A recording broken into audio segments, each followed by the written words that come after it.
Perkenalkan, nama saya Alia Putri Nurmanda, NIM 22101035, dengan prodi Administrasi Publik Stisi Raja Haji Tanjung Pinang.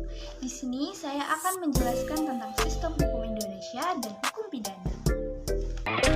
Gotta find my way to you, even though you're next to me, no matter what I do. Nah, saya akan menjelaskan tentang sistem hukum.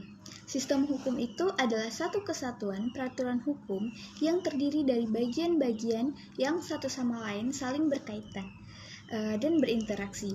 Dan susunan ini menurut asas-asasnya sedemikian rupa sehingga bertindak ke arah tercapainya tujuan. Setiap bagian tidak individual dan saling terkait. Dengan kata lain, setiap bagian terletak pada berkaitan sistem, kesatuannya, dan hubungan sistematikanya dengan perbuatan hukum lainnya. Ada juga sistem hukum menurut para ahli. Salah satunya menurut M. Friedman, yaitu sistem hukum adalah suatu sistem yang meliputi substansi hukum, budaya. Terdapat juga unsur-unsur yang ada di dalamnya, yaitu substansi, struktur, dan juga legal kultur. Lalu ada juga menurut Sudikno Mertokusumo, yaitu sistem hukum adalah suatu kesatuan yang terdiri dari unsur-unsur yang mempunyai interaksi satu sama lain dan bekerja sama untuk mencapai tujuan kesatuan tersebut. Nah, saya juga akan menjelaskan sedikit mengenai sistem hukum adat. Nah, sistem hukum adat ini adalah sistem hukum positif yang tidak tertulis dan telah lama dikenal dalam tahta hukum Indonesia. Selanjutnya, saya juga akan menjelaskan sedikit tentang sistem Eropa kontinental. Nah, sistem hukum Eropa kontinental ini adalah sistem hukum dengan ciri-ciri adanya berbagai ketentuan-ketentuan hukum dikodifikasi atau dihimpun secara sistematif yang akan ditafsirkan lebih lanjut oleh hakim dalam penerapannya.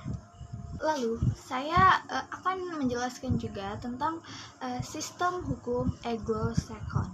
Sistem hukum Anglo-Saxon ini adalah sistem hukum yang berkembang sejak abad ke-16 di Inggris.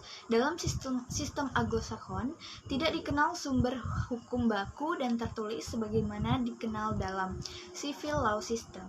Nah, menurut common law system, sumber hukum tertinggi merupakan kebiasaan masyarakat yang dikembangkan di pengadilan atau telah menjadi keputusan pengadilan. Sumber hukum yang berasal dari kebiasaan inilah yang kemudian menjadikan sistem hukum ini disebut common law system atau unwritten law, yang artinya hukum tidak tertulis. Lalu, materi selanjutnya yang akan saya jelaskan adalah definisi hukum pidana. Hukum pidana adalah kumpulan peraturan yang mengatur perbuatan, baik menyerukan berbuat atau melakukan sesuatu, maupun melarang berbuat atau melakukan sesuatu yang diatur dalam undang-undang dan peraturan daerah yang diancam dengan sanksi pidana. Para ahli juga berpendapat mengenai definisi hukum pidana. Salah satunya yaitu menurut Pompe, pengertian hukum pidana adalah keseluruhan aturan ketentuan hukum mengenai perbuatan-perbuatan yang dapat dihukum dan aturan pidananya. Lalu yang kedua, menurut Apeldoorn, pengertian hukum pidana dibedakan dalam dua arti, yaitu hukum pidana material yang menunjuk pada perbuatan pidana yang oleh sebab perbuatan pidana itu mempunyai dua bagian, yaitu bagian objektif dan bagian subjektif. Dan hukum pidana formil adalah mengatur cara bagaimana hukum pidana material itu ditegakkan. Lalu, yang terakhir, saya akan menjelaskan materi mengenai delik formil dan delik material. Sebelumnya, apa itu delik? Delik merupakan kata lain dari perbuatan pidana. Definisi delik secara umum adalah suatu tindakan yang melanggar undang-undang dan dilakukan dengan cara sengaja. Nah, delik formil ini merupakan suatu rumusan tindak pidana yang berfokus pada tindakan yang diancam dan dilarang oleh undang-undang tanpa memeriksa akibat dari tindakan tersebut.